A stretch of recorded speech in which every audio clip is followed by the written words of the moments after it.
লালমনিরহাটে বিএনপির ভারপ্রাপ্ত চেয়ারম্যান তারেক রহমানের নির্দেশে বন্যা কবলিত অঞ্চলে ত্রাণ সামগ্রী বিতরণ করেছে বিএনপি। মঙ্গলবার বিকেলে রাজপুর ও খুনিয়াগাছ ইউনিয়নে এ ত্রাণ সামগ্রী বিতরণ করেন বিএনপি জাতীয় নির্বাহী কমিটির সাংগঠনিক সম্পাদক ও সাবেক উপমন্ত্রী অধ্যক্ষ আসাদুল হাবিব দুলু। এটি একটি আকস্মিক বন্যা।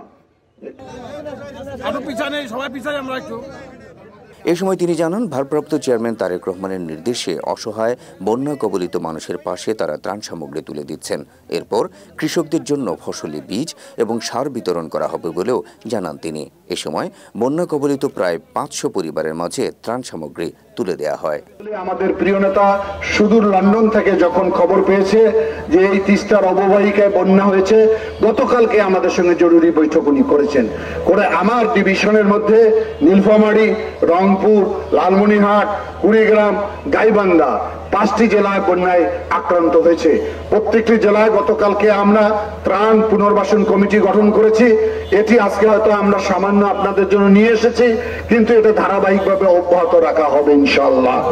এবং বন্যা উত্তর পুনর্বাসনের কর্মসূচিতে আমরা হাত দিব। যে সমস্ত কৃষক ভাইয়ের ফসল বিনষ্ট হয়েছে তাদেরকে রবি শস্যের জন্য সাহায্য করা হবে, প্রয়োজন হলে সার কীটনাশক সরবরাহ করা হবে।